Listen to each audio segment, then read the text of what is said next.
పేరట అందరికీ నా వందనాలు తెలియజేస్తున్నాను. ఈరోజు వాక్య ధ్యానం నిమిత్తము కొరింథీయులకు రాసిన పత్రిక 11వ అధ్యాయం, మొదటి కొరింథీయులకు రాసిన పత్రిక 11వ అధ్యాయము 31వ వచనం. అయితే 31, 32 వచనాలు నేను చదువుతానండి. 31, 32వ వచనం. అయితే మనలను మనమే విమర్శించుకున్న ఎడల తీర్పు పొందకపోదుము. మనము తీర్పు పొందిన ఎడల లోకముతో పాటు మనకు శిక్షావిధి కలగకుండానట్లు ప్రభువు చేత శిక్షింపబడుచున్నాము. ప్రభు తన మాటలు దీవించును గాక. ఇక్కడ అద్భుతంగా పౌలు భక్తుడు యొక్క ప్రభు సంస్కార ఆరాధన గురించి మనతో మాట్లాడుతున్నాడు. 27వ వచనం ఏం చెప్తుందంటే, కాబట్టి ఎవడు అయోగ్యముగా ప్రభు యొక్క రొట్టె తినునో లేక ఆయన పాత్రలోనిది త్రాగునో వాడు ప్రభు యొక్క శరీరమును గూర్చియు రక్తమును గూర్చియు అపరాధి అగును. యోగ్యుడు అని అసలు ఎప్పుడు మనం గ్రహిస్తాము అని అంటే, ఎప్పుడు అనుకుంటామండి యోగ్యుడని? ఎవరైనా చెప్తారా? నేను యోగ్యత లేని వాడను అని ఎప్పుడు అనుకుంటావో అప్పుడే యోగ్యుడు. అన్నమాట అర్థమైందా? ఎప్పుడు నేను అయోగ్యుడను అని నువ్వు నిజంగా హృదయపూర్వకంగా అనుకుంటావో అప్పుడే నువ్వు యోగ్యుల లెక్కలో చేర్చబడతాను. అన్నమాట ఇంక బాగా అర్థమైనట్లేదు. ఇదేంటి అయోగ్యుడు అంటారు, మళ్ళీ యోగ్యత అంటారు? అవును, మనం ఏమిటో తెలుసుకున్నప్పుడు మాత్రమే మనకు యోగ్యత ఉన్నదని మనం లెక్క వేసుకోవచ్చు. ఎందుకని అంటే, ప్రభువు సజీవ యాగముగా తను తాను సమర్పించుకున్నాను అని పేతురు భక్తుడు అంటాడు. సజీవ యాగముగా అంటే బ్రతికుండు, కానీ యాగము అంటే తిరిగి ఆశించనిది. అంటే మనల్ని కూడా ఏమని అన్నాడంటే, మీరు కూడా సజీవ యాగముగా మిమ్మల్ని మీరు సమర్పించుకొనుడి అని చెప్పేటువంటి మాట ఏంటంటే, మారు మనసు పొందినప్పుడు, మారు మనసు అని అంటే మన మనస్సును దేవునికి ఇచ్చేయడం, అంతేనా? మన మనస్సు మార్చుకోవటం కాదు, మన మనస్సు దేవునికి ఇచ్చేయటం, యాగము చేయడం.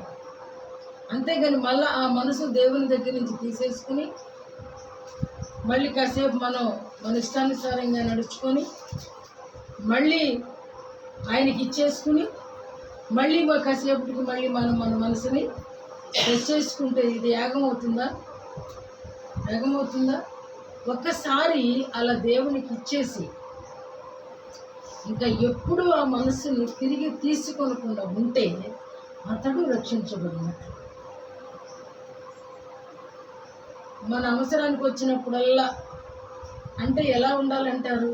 దేవునికి మనసు ఇచ్చేసిన తర్వాత ఆ మనిషి ఎలా ఉంటాడు? అప్పుడు ఎలా ఉంటాడండి? ఇంకేమన్నా ఉంటాయి ఆ మనిషిలో, మానవునిలో ఉండే ఏదైనా ఆ వ్యక్తిలో కనబడతాయా? ఇమోషన్స్ ఉంటాయా? కోపం ఉంటుందా? ఎక్స్ట్రాలు ఉంటాయా? కపటం ఉంటుందా? ద్వేషం ఉంటుందా? ఎందుకంటే దేవునికి మన మనస్సును ఇచ్చేసిన తర్వాత మన మనసును ఆయన ఏం చేశాడంటే ఆయన మనస్సుగా చేశాడు. అంటే తిరిగి తీసుకోలేనేటువంటి అనుభవం ఆయనకి ఇచ్చేసిన తర్వాత ఇక బదులుగా మనం ఏం తిరిగి తీసుకోకూడదు ఆయన. అదే యాగము అంటాం. అంటే ఒక మానవుడు ఎప్పుడూ కూడా దేవుని మనిషిగానే ఉండాలి. ఆయన ఎలాగా ప్రాణం ఇచ్చేసి మళ్ళీ తిరిగి మన దగ్గర నుంచి తీసేసుకున్నాడా? మనకేమన్నా తలాంతులు ఇస్తాడు, దేవుడు తీసేసుకుంటాడా? తీసుకోడు. దేవుడు వరాలు ఇస్తాడు, ఫలాలు ఇస్తాడు, ఆయన తిరిగి తీసుకోడండి. మానవుడు కోల్పోతాడు, మానవుడు పోగొట్టుకుంటాడు. ఎందుకంటే మనసు ఆయనకి ఇచ్చినప్పుడు ఆయన గిఫ్ట్గా ఏమిస్తాడంటే, ఏమిస్తాడండి? ఏమిస్తాడు? ఫలాలు ఇస్తాడు, ఆయన వరాలు ఇస్తాడు, ఆయన ఆత్మ ఇస్తాడు. నువ్వు మనసిస్తే ఆయన దగ్గర నుండి వచ్చే ఫలాలు ఫలము అనే దానిలోనే మనకు 9 అద్భుతమైనటువంటి చక్కటి ఫ్రూట్స్ మనకు కనపడతాయి. అలాగే వరాలకు వచ్చేసరికి 8 వరాలు అద్భుతంగా మనకు కనపడతాయి. ఇలాంటివి ఇచ్చేసిన తర్వాత ఎవరైతే వాటిని అనుభవిస్తూ, వాటిని వాడుకుంటూ, వాటిని ఇంకా వృద్ధి చేసుకుంటూ ఇతరులకు ఉపయోగకరంగా ఉంటాడో, అంటే ఆ మనసు దేవుని దగ్గరే ఆ వ్యక్తి ఉంచేశాడని లెక్క. ఏమీ లేకుండా ఉన్నాయి అనుకుని భ్రమలో బ్రతుకుతుంటే మోసం చేసుకుంటున్నాము, మోసపోతున్నాము. మోసం చేసుకుంటున్నాం మనమే ఉంది అనుకుని. ఇతరులు కూడా ఏం చేస్తామండి? ఏమీ లేకపోయినా ఉన్నాయని చెప్పి మనుషుల్ని మోసం చేస్తాం. నాకు అసలు ప్రార్థన ఆత్మలోనే నేను ప్రార్థన చేస్తా అనేటువంటి అబద్ధం చెప్పావనుకో, అప్పుడు అది మోసం. నువ్వు అనుకుంటాం కాదు, మరీ అని ఆయన పిలిచాడు అనుకో, నీ ప్రార్థన దేవుని సన్నిధానానికి చేరిందని గుర్తింపు. పిచ్చి పిచ్చి కళలు లెక్క చేయబోకండి. ఆ కళలు నిద్ర ఎక్కువైతే కూడా వస్తాయనుంది బైబిల్. అవి చాలా ఆ కళకి ఒక మంచి పదార్థం దానిలో ఉంటే ఆ కళలో ఆ ప్రభువు నీకు నెరవేరిస్తే ఓకే, దేవునికి స్తోత్రం. కానీ ఆ చిన్ని అనుభవం అన్నిటికంటే చాలా స్వల్ప అనుభవం ఏమిటంటే కళల కంట.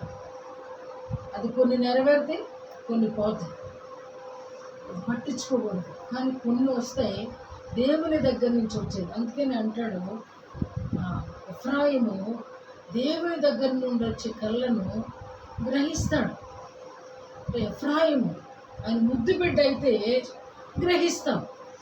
ఎప్పుడు ముద్దు బిడ్డ అవుతావంటే ఆయనకి నీ మనసు ఇచ్చేసి తీసుకోకుండా ఉన్నప్పుడు. ఆయన ప్రాణం పెట్టి తిరిగి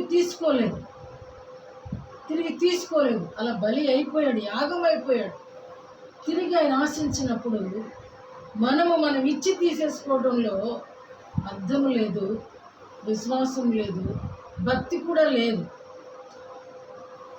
చాలా విషయాలలో ఒక్కరోజు గమనించుకోండి. ఒక్కరోజు మీ జీవితంలో ఒక్కరోజు మాత్రం గమనించుకోండి. ఆ ఒక్క రోజులో ఆ రోజంతా మార్కులు వేసుకోండి.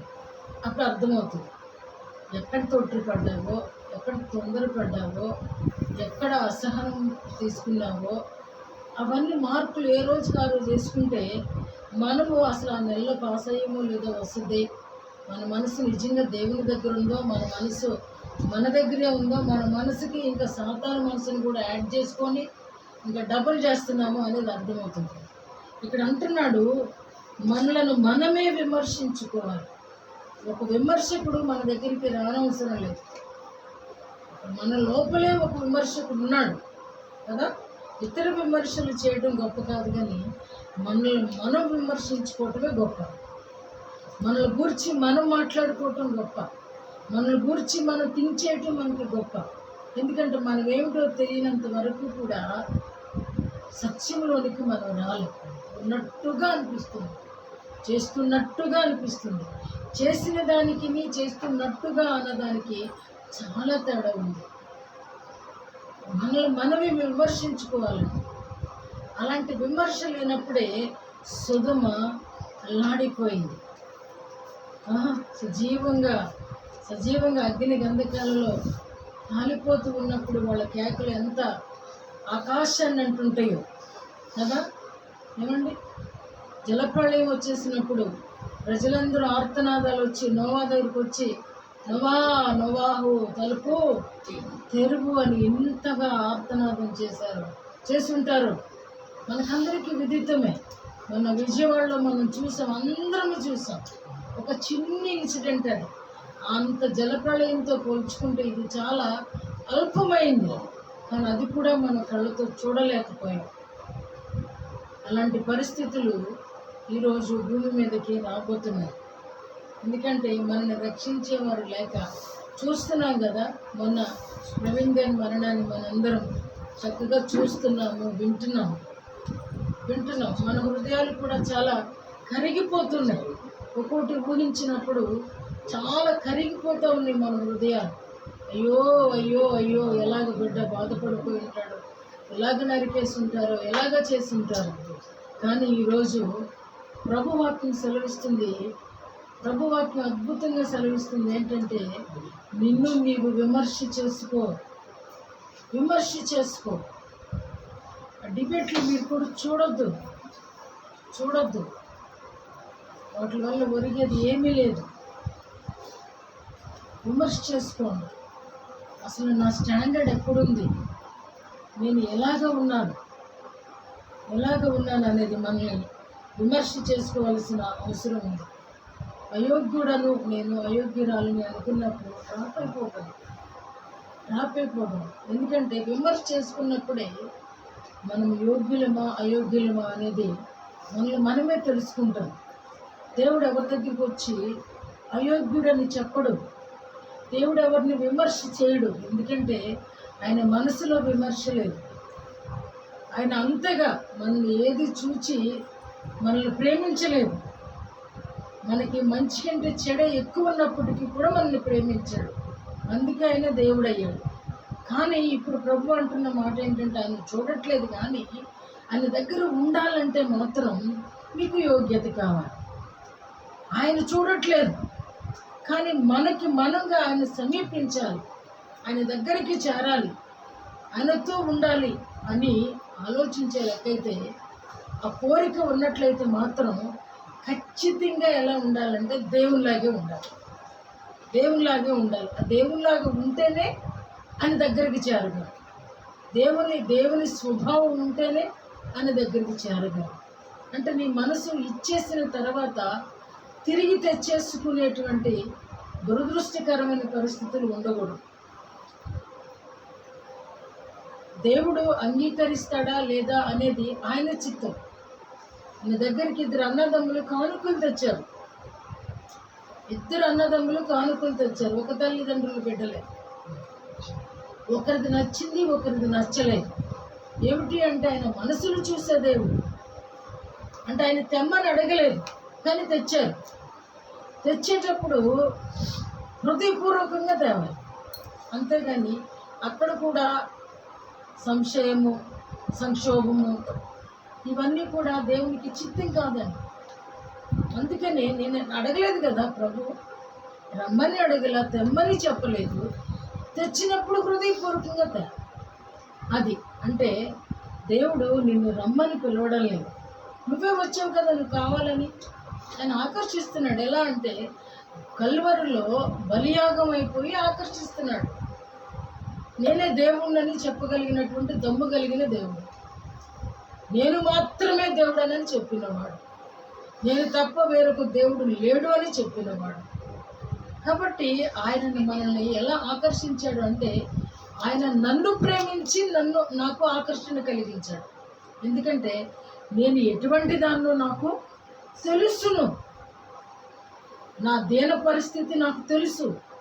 అలాంటి టైంలో అందరికంటే అద్భుతమైన ప్రేమ చూపించినప్పుడు నాకు నేనుగా ఆయన దగ్గరికి వచ్చా. ఆయన నా చేయి పట్టుకునో మెడకాయ పట్టుకునో తోసుకొని రాలా. క్రైస్తవుని ఎవ్వరూ కూడా బలత్కారం చేయరు, బలవంతపు మార్పు ఉండదు. ఎందుకంటే ఆయన రమ్మని పిలుస్తున్నాడు. నీకు ఆ మాట నచ్చితే వస్తావు, ఆయన స్వభావం నచ్చితే వస్తావు, ఆయన క్రియలు నచ్చితే వస్తావు, ఆయన నచ్చితే వస్తావు. అంతేగాని చాలామంది ఇది అర్థం కాక క్రైస్తవులు మత మార్పిడి చేస్తున్నారంటున్నారు. ఇది ప్రభు ప్రేమలో మార్పు వస్తుంది. ఆయన ప్రేమ మనసును మార్చేస్తుంది. అరే ఇదే సత్యము అనేటట్లుగా ఆ దిశగా నడిపిస్తుంది. ఇది మాత్రమే సత్యము అనే దిశగా ఒక మనిషిని నడిపించుకుంటుంది. ఇది నిజం. తెలియని వాళ్ళు తెలియదు. కాబట్టి మనల్ని మనం పరీక్షించుకోవడం, మనల్ని మనం విమర్శ చేసుకోవడం మనకి చాలా అవసరం. ఒక్కొక్కసారి నేను కూడా అనుకుంటాను, నా స్వభావం నాకు నచ్చదు. కొన్ని విషయాలలో మా చెల్లి విషయంలోనే నాకు ఒక తేడా వస్తుంది. ఆ స్వభావం నాకు నచ్చదు. దేవుడికి నచ్చిందిగా, నాకు నొప్పి ఏంటి? దేవునికి నచ్చింది కదా. నేను విమర్శ చేయడం ఎందుకు? నీకు నచ్చపోతే ప్రక్కనే ఉంటానంటే ఎలా కుదురుద్దు? ఇప్పుడు సమాధానం లేకుండా కుదరదు అంటున్నాడు. అంటే ఇది దేవుని మనసు. అంటే అవతలోళ్ళు నన్ను ప్రేమించకపోయినా, అవతలోళ్ళు నన్ను ద్వేషించినా, అవతలోళ్ళు తూవన్నా ఖచ్చితంగా మనం ఏం చేయాలంటే ఆ వ్యక్తిని ప్రేమించబద్దులమై ఉన్నాం. అక్కడ నేను ఎప్పుడైతే తనని వద్దు అనుకుంటానో అప్పుడు నేను అయోగ్యురాలని అయిపోతున్నాను. ఎప్పుడైతే నేను వద్దు, అనవసరం, ప్రక్కన పెట్టేద్దాం అని అనుకుంటున్నాను, అప్పుడు నాకు ఏమొచ్చేస్తుందండి? అయోగ్యురాలు. నాకు ఇష్టం లేదు కదా. వాక్యం అంటుంది దుష్టుని ఆలోచన చొప్పున నడవద్దు అంటుంది. ఆ దుష్టుడైతే ఆయన క్షమించడు. నీ నొప్పి ఏంటి? నచ్చకపోతే పక్కన పెట్టడానికి లేదు. నాకు నచ్చింది నీకు నచ్చాలి అంటున్నా. ఎందుకనంటే నా మనస్సు ఉంటే నువ్వు మారు మనసు పొందితే నా మనసే నీకు వస్తుంది కదా. నీకు నచ్చిందే ఉంటుంది. అప్పుడు నాకు నచ్చినప్పుడు, నా మనసు నీకున్నప్పుడు, నిన్ను ద్వేషించిన, నీ మీద ఉమ్మి వేసిన. ఎందుకేనంటే ఆ యేసన్న గారు ఒకరోజు ఒక తల్లి, ఒక పేదరాలు భోజనానికి పిలిచిందంట. భోజనానికి పిలిచినప్పుడు పప్పుచారు చేసి, మీ అందరికీ తెలిసిన విషయమే, భోజనం పెట్టినప్పుడు మారు మనసు లేని తన భర్త వచ్చి ఆ ప్లేట్లో ఉమ్ము వేశారట. ఎంత అద్భుతం అంటే ఆ సేవకుడు ఆ ఉమ్మున్న దాన్ని ప్రక్కకు పెట్టి తతిమ అన్నం భోంచేసి వచ్చారు. ఎందుకంటే ఆమెను పిలిచింది ఎవరు?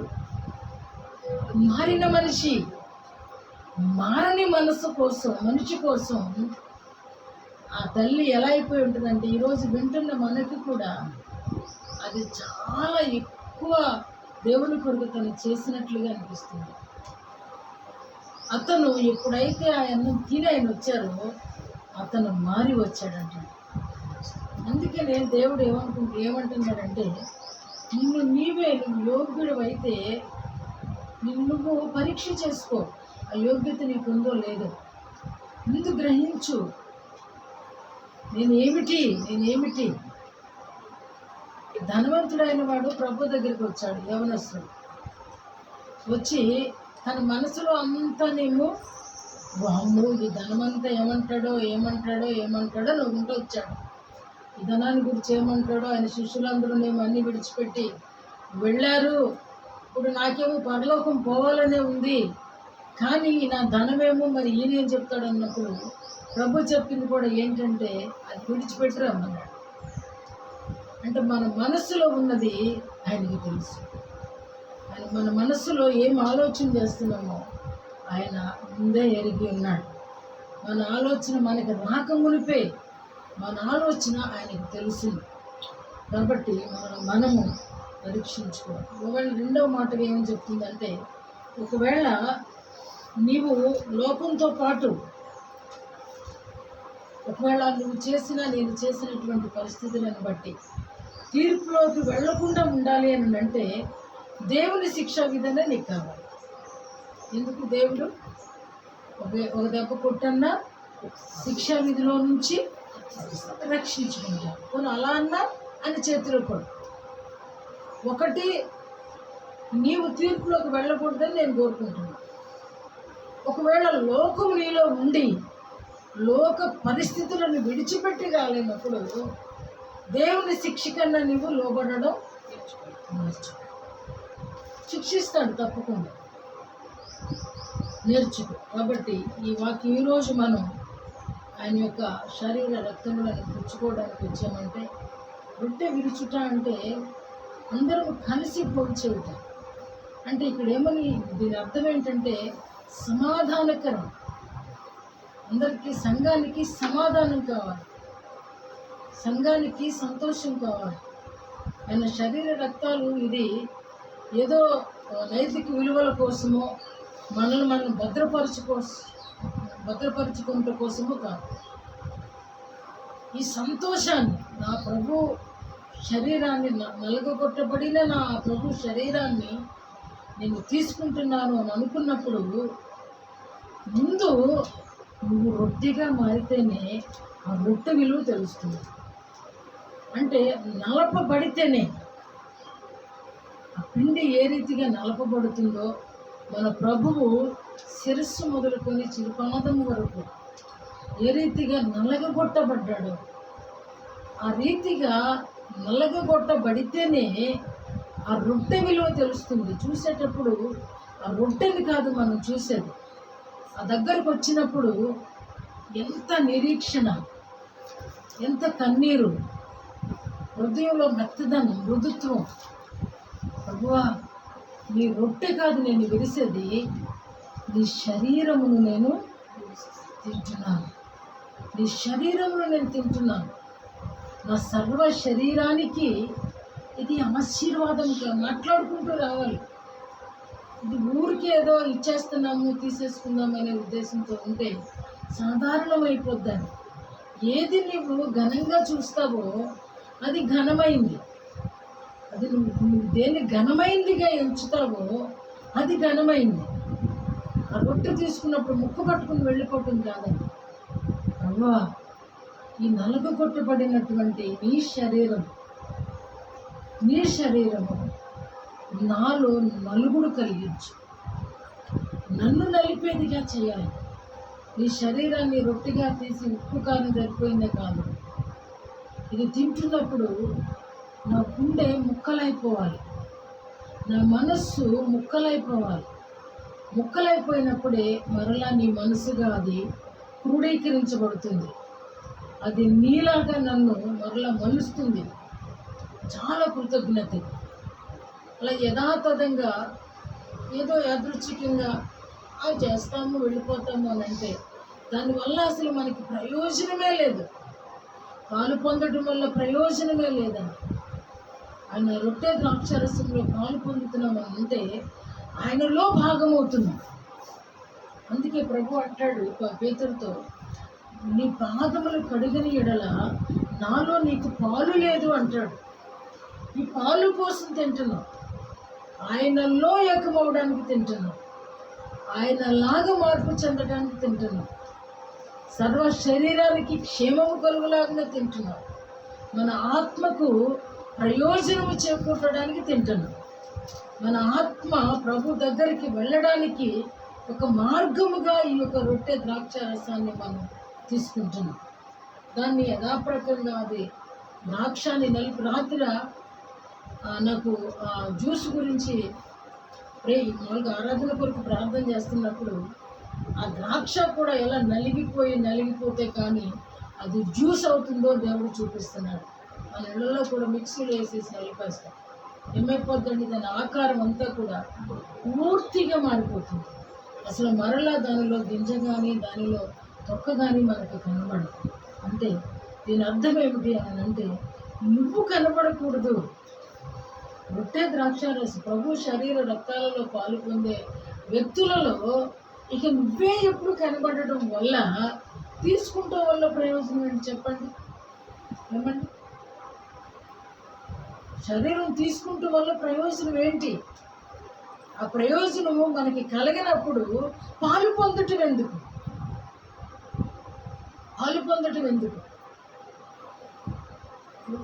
ఒక ఫ్రూటే మనకి రసంగా మారుతున్నప్పుడు, ఒక గింజే మన కొరకు రొట్టెగా మార్పు చెందుతున్నప్పుడు, అంతకు మించి మన ప్రభువు ఆ రెండిటిగా మారినప్పుడు మనం మార్పు లేకుండా దాన్ని క్రియ చేయటం వల్ల దానివల్ల ఉపయోగం అనేది లేదు అని ఇక్కడ నేను తెలియజేస్తున్నాను.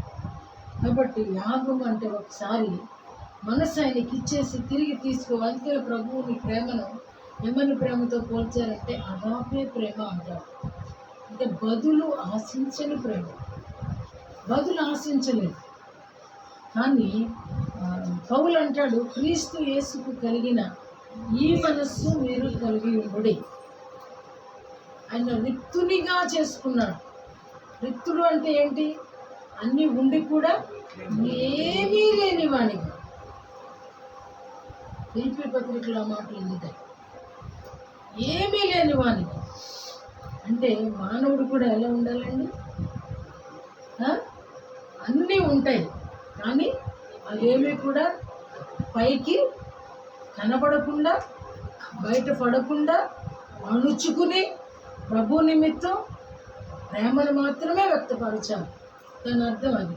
వ్యక్తునిగా నీకు అన్నీ ఉంటాయి, మనిషిలో అన్ని రకాలు ఉంటాయి, కానీ కోపం వచ్చినప్పుడు కంట్రోల్ చేసుకోవటం. చిన్నపిల్లలు 1, 2, 3, 4 కాదండి. కోపం వస్తుంది అనుకున్నప్పుడే నీలో ఉన్నటువంటి అంతరంగ పురుషుడు, ఈ ఆంతర్య పురుషుడు ఏం చేస్తాడంటే కంట్రోల్ కంట్రోల్ కంట్రోల్. విమర్శ చేసేటప్పుడు కంట్రోల్ కంట్రోల్. ఈ ఆంతర్య పురుషుడు దినదినము నూతనపరచబడాలంటే తప్పకుండా మనము పాలు పొందాలి. కొంతమంది మూర్ఖత్వం ఏం చేస్తారంటే నేను ఇవాళ బాగాలేదు కాబట్టి నేను తీసుకోను. అది కరెక్ట్ కాదు. నువ్వు బాగోనప్పుడు తీసుకుంటావు, ఈ బాగోంది సరైనప్పుడు బాగోంది సరి చేసుకోవా అంటే ఆ రోజుకు మానేటివు. దానికి ఒక మంచి సజెషన్, అదొక నిర్ణయమా, అదొక మంచా? ఏమండి, నేను నా మనసు బాగాలేదని తీసుకోకుండా ఉండడం అది న్యాయమా? ఏమండి, న్యాయం కాదు. 2 రకాల వ్యక్తుల్ని గమనిస్తూ ఉంటాం మనం జనరల్గా. అదేంటి అని అంటే, ఒకటి సంస్కార ఆరాధనకు మరీ ఎక్కువ, అమ్మో ఇవాళ ఈ రోజుకు మాత్రం. కొంతమంది ఏమో చాలా కామన్గా ఏం పట్టించుకోనట్లుగా యథాతథంగా వచ్చేవి. ఈ 2 కరెక్ట్ కాదని నా ఉద్దేశం. మరీ ఓవరు, మరీ లేకపోవడం. సంస్కారం అంటే సంస్కారవంతంగానే ఉండాలి. మనం తీసుకునేటప్పుడు మనస వాచ కర్మణ అంటాం కదా, అన్నీ అంతరంగంలో నుంచి నిజంగా ప్రభు మెచ్చే విధంగా సిద్ధపాటు అవసరం అని. ఆ సంస్కారం రోజు సిద్ధపాటు అవసరం అంటారా? ఏమండి, సంస్కారం రోజు సిద్ధపాటు కావాలా? ఆ రోజు ఒక్కరోజు చాలునా? క్రైస్తవులకి ప్రతిరోజు సంస్కారం. ప్రతిరోజు సంస్కారమే. ఎందుకు అనంటే క్రైస్తవుడు లోకస్తులాగా ఉండడానికి వీలు లేదు. లోకంలో నుండి నువ్వు తీయబడ్డావు. ఎక్కడ వేయబడ్డావు అంటే తీయబడి కొలివిలో వేయబడ్డావు.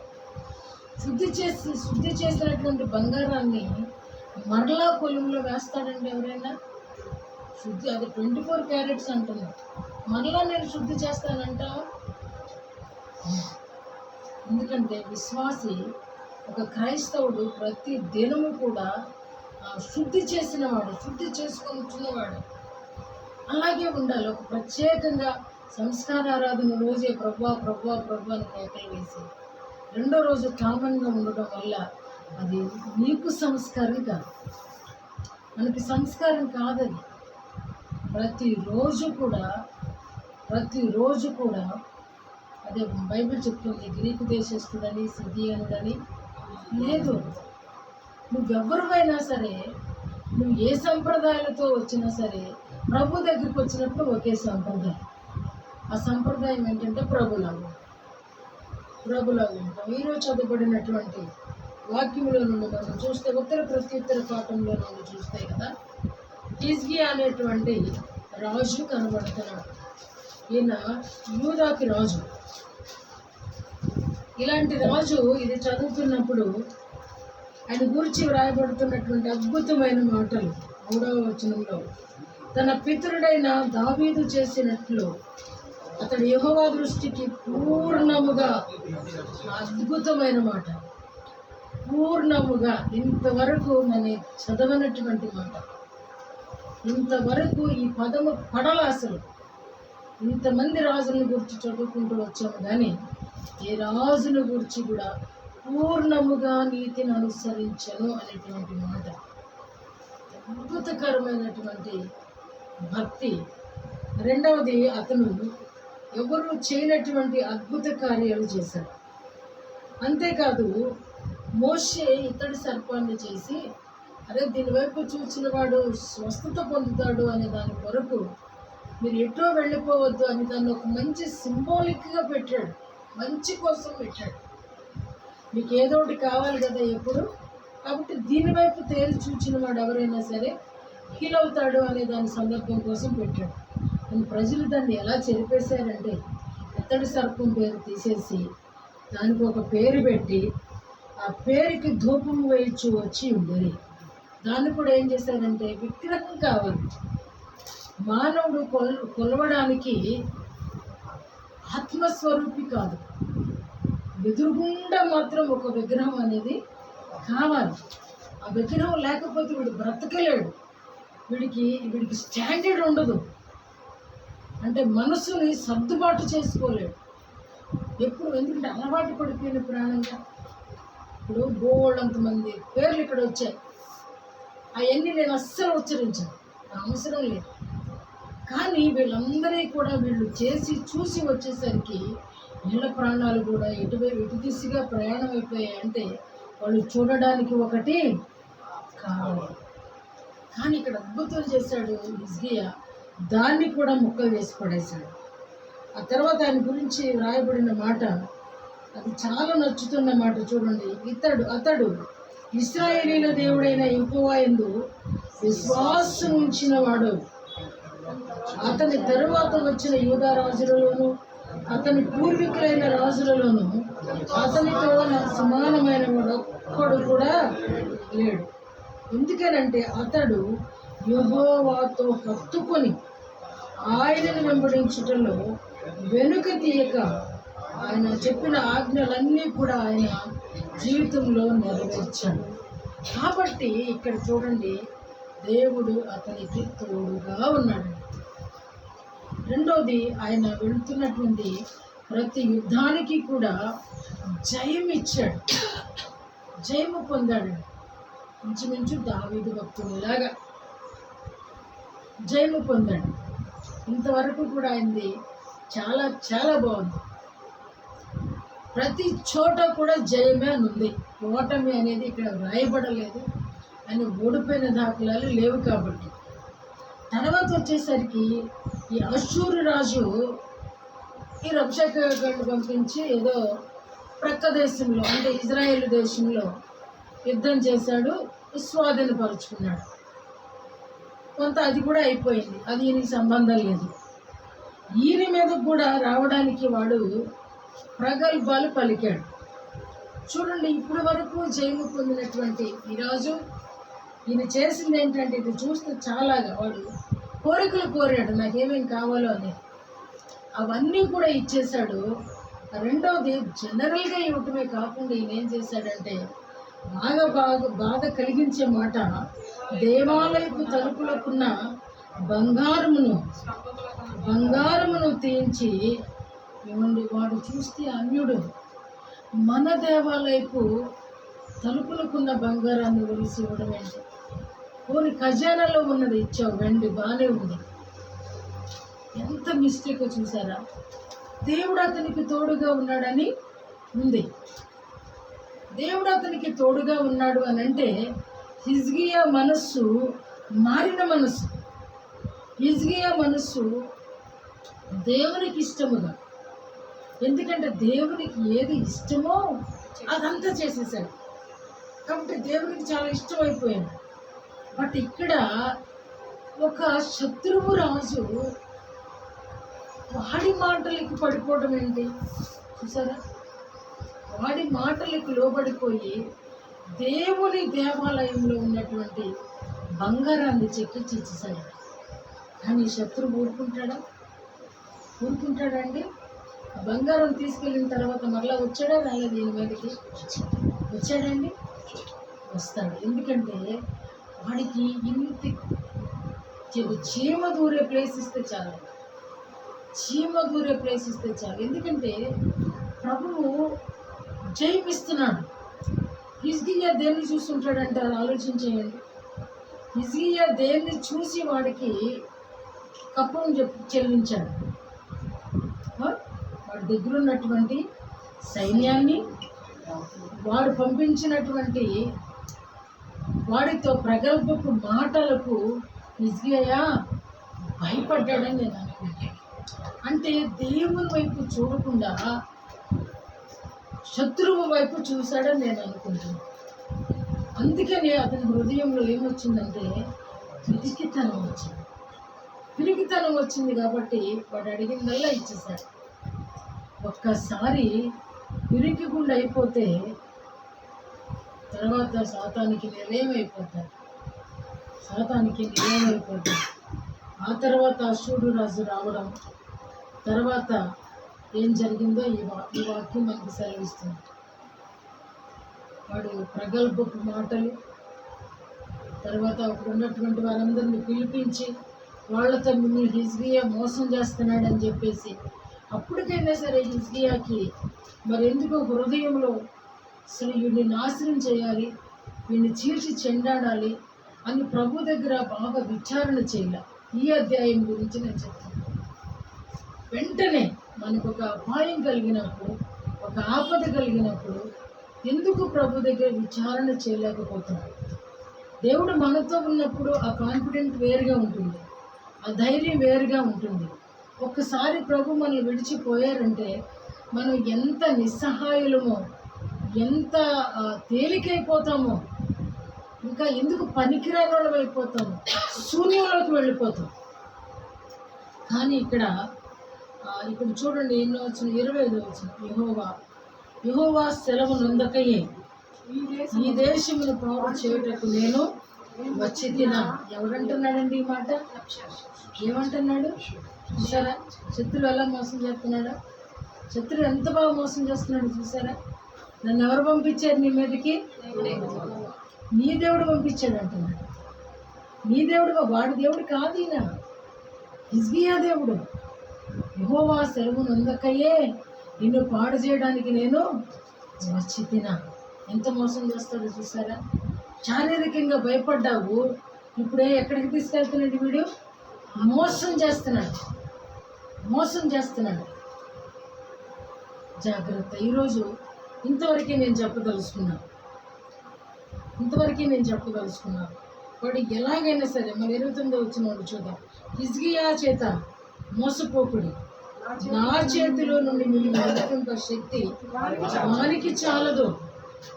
చూసారా ఎంతగా రాజును గూర్చి అతను పంపినటువంటి దూతలతో అంటున్న మాటలు. వాళ్ళను కూడా మోసం చేసేస్తున్నాడు. ఒకవేళ హిజ్కియా మన దేవుడు గొప్పవాడు, మన దేవుడు శక్తిమంతుడు, మన శక్తికి చాలకపోయినా అని ఒకవేళ మిమ్మల్ని మోసం చేస్తాడేమో. మీరు అసలు అశ్షూరు వాడిని ఏమంటున్నాడంటే మహారాజు అంటున్నాడు. అశ్షూరు 2 times అంటాడు ఆ మాట. అశ్షూరు అంటే ఏమనుకున్నావు? మహారాజు. శత్రువు చూసారు ఎలా కనబరుచుకుంటున్నాడు. ఎవడన్నా గుర్తుకొస్తున్నాడు ఈ టైంలో? ఎవడో గుర్తురాట్లేదు మీకు? నేనేంటి, నా హైట్ ఏంటి, నేనేమనుకుంటున్నావు నువ్వు? నా కంటికి నువ్వు చిన్ని పిల్లాడివి, నువ్వు బొడ్రోడివి, అసలు నన్ను చూడు. చూసారా శత్రువు ఎలాగ వాడు బలపరుచుకుంటాడు. అందుకని ప్రభువుకి స్తుతించడం అంటే ఇష్టం, ప్రభువుకి ఘనపరచడం అంటే ఇష్టం. వీడు ఇలా హెచ్చించుకునేటప్పుడు మనం ఏం చేయాలంటే మన దేవుని గొప్పతనం చెప్పాలి. చాలాసార్లు సాటన్ కనిపించినప్పుడు నైట్ టైం మన ప్రేయర్ టైంలో ఏసు రక్తమే చేయమంటాడు. ఏసు రక్తం కాదండి, వాడు సహించలేనిది దేవుని ఔన్నత్యం, వాడు భరించలేనిది దేవుని గొప్పతనం, వాడు ఒప్పుకోలేనటువంటిది. ఎందుకంటే వీడికి నేనైపోవాలనుకున్నాడు కాబట్టి సహించలేడు ఆ సీట్ని. సీట్ అంటే ఎంత ఇష్టమో చూసారా? ఇవాళ లోకంలో ఉన్న అధికారులు కూడా సీటు వదులుకోవడానికి ఇష్టపడరు. ఆలినైనా వదులుకుంటారంటే కానీ అధికారాన్ని వదులుకోరంట. అవును, కానీ అలాంటి టైంలో వీడికి చెప్పాల్సింది ఏంటి అని అంటే మన దేవుని ఔన్నత్యాన్ని గురించి నేర్చుకోండి. శత్రువు అలాగే భయపెడతాడు. శత్రువు నేనే అంటాడు. రాత్రి నాకు ఎగ్జాంపుల్, నిన్న మధ్యాహ్నం నేను మొత్తం సేవకుల మీద నా మనసు అంతా ఉంటుంది. ఎందుకో అజయ్ కళ్ళ ముందుకు వచ్చేస్తున్నాడు పద్దాక. వస్తూ ఉన్నప్పుడు నిన్న అనుకుంటున్నాను, ప్రభువా ఇది ఎంత అని. ఇది చదువుకున్న తర్వాత కూడా వీడు ఇలా పొగుడుతూ ఉంటే ఎంత కొవ్విడికి నా దేవుని గురించి అతనికి శక్తి ఉందా, అతనికి బలం ఉందా అంటున్నాడు. ఆ పవర్ అంటే చూపిస్తాడు ఉండు అని నేను ఇలా అనుకుంటున్నా. అమ్మేన్ అంటున్నాడండి పక్కనున్నాడు. అంటే అశూరు రాజు మహారాజు అని నేను చదువుతుంటే ఫోన్లో చదువుతున్నా నేను. వాడు అంటున్నాడు నా చెవిలోకి వచ్చి అమ్మేన్ అంటున్నాడు. చూసారా? మీకు అర్థమైందా? అర్థమైంది. అంటే అసలు ఎంత ఎంత ఎలర్ట్గా శత్రువు ఉన్నాడో చూసారా? శత్రువు ఎంత మెలకుగా ఉంటున్నాడో చూసారా? శత్రువు మనల్ని ఎంత పొంచి ఉంటున్నాడో చూసారా? నువ్వు అమ్మాయినన్నాను ఏంటి అనుకున్నాను నేను. అమ్మాయినన్నాను ఏంటి, దీని గురించి వీడేంటి ఇప్పుడు అర్థమైంది. వారు నేను కాదు వీడు. అంటే మన లోపల రెండు కూడా పోరాటం. దీన్నే పౌలు భక్తుడు అన్నాడు, నేను చేయాలనుకుంటున్నాను అది చేయలేకపోతున్నాను, నేను వద్దనుకుంటున్నాను అదే చేస్తున్నాను. ఈ పోరాటంలో నేనేం చేయలేకపోతున్నాను, క్రీస్తే నాకు ఆ కృపనివ్వాలి అని అంటాడు. కాబట్టి ఆ కృప ఇవ్వాలంటే మనకు మెలకువ. వెంటనే ప్రభు ఇలా అన్నానేంటి, తప్పు క్షమించు ప్రభు, కరెక్ట్ కాదని అప్పుడు మా దేవుని ఔన్నత్యాన్ని గురించి నేను చెప్పాను. కాబట్టి శత్రువు మన వీక్నెస్లో మాట్లాడతాడు. మన ఏ వీక్నెస్ అంటే శారీరకమైన వీక్నెస్ కాదు. శారీరకమైన వీక్నెస్లో నుంచి మొదలుపెడితే ప్రభు మాట్లాడతాడు. ఆత్మీయ వీక్నెస్లో పడిపోయినప్పుడు శత్రువు నిన్ను బలపరుస్తాడు. ఎలాగో తెలుసా? ఇంకా పడిచావు అని అర్థం చేసుకోవాలి. అందుకని హిజ్కియా ఓ స్మాల్ మిస్టేక్ చేసినప్పుడు పెద్ద మిస్టేక్లోనికి తీసుకెళ్ళడానికి శత్రువు హిజ్కియాను గురించి తక్కువ చేసి మాట్లాడుతున్నాడు. ప్రభువుని గురించి కూడా తక్కువ చేసి మన సేవకులతో మాట్లాడుతున్నాడు. వాళ్ళలో శాస్త్రి కూడా ఉన్నాడు. చూస్తారా? అద్భుతమైన నేర్చుకోవాల్సిన సత్యాలు. మనం అనుకుంటాము నేను ప్రార్థన చేస్తున్నాను దేవుడే నాతో మాట్లాడతాడు అనుకుంటాను. లేదు, దేవుడు అన్ని కోణాలలో మాట్లాడాడు. నువ్వు నిజంగా ఆత్మానుసారంగా ప్రార్థించినప్పుడు మాత్రమే దేవుడు మాట్లాడతాడు. ప్రతి సమయంలోనూ నువ్వు ఆ అలర్ట్గా లేని ప్రతి సమయంలో కూడా శత్రువే నీతో మాట్లాడతాడు. దేవుని కంటే ఎక్కువ ప్రయాసపడేవాడు ఆయనేమో కల్వరిలో టోటల్ ముగించేశాడు. ఇప్పుడు మన మీదే ఉంచాడు. నువ్వు వస్తావా నీ ఇష్టం, రాకపోతావా నీ ఇష్టం, నీ ఇష్టమే నా ఇష్టం అన్నాడు. కానీ శత్రువు ఏంటంటే చచ్చే వరకు కూడా పోరాడతాడు మనతో. ఏ టైంలోనైనా మనల్ని దించేద్దాం అనుకుంటాడు. ప్రభు మహిమలో నుండి సేవకుడు లేదా విశ్వాసి అంతము వరకు పోరాడాలని బైబిల్ చెప్తుంది. అందుకే అంతము వరకు పోరాడు. నీ వంతులో నీవు నిలిచగలవు. నీ వంతు ఏమిటి అని అంటే యేసులో వంతు పంచుకోవటంలో వంతు, ఆ స్వాస్థ్యము పొందుటంలో వంతు. అప్పుడే పప్పుదారి లేదా వారసు, అప్పుడే క్రీస్తు స్వాస్థ్యం అవుతుంది. చూడండి, హిజ్కియాను గురించి మనం నేర్చుకుంటున్నాం. ఎంతవరకు దేవుడు ఆయన యోగ్యుడిగా దేవుడు చేశాడు. దేవునికి చాలా నచ్చేశాడు హిజ్కియా. కానీ ఒక మాట, ప్రభువా అశూరు వచ్చాడు, నా మీద పడుతున్నాడు, వాడు నాకంటే బలవంతుడు, నేను మరి వాడు ఇలా అడుగుతున్నాడు, ప్రక్కన నా యొక్క సహోదరుల రాజ్యాన్ని జయించాడు, కొన్ని పట్టణాలు కొనిపోయాడు, మరి నా మీద పడుతున్నాడు, మనసు నేనేం చేయాలి ప్రభు అని ఒక మాట అడిగున్నట్లయితే హిజ్కియా లైఫ్ ఈ మచ్చ వచ్చేది కాదేమో, ఈ మచ్చ ఉండేది కాదేమో. కానీ మన జీవితాల్లో కూడా ఎందుకు అక్కడ ఆపాడంటే హిజ్కియాని ఈరోజు మనకి పాఠానికి.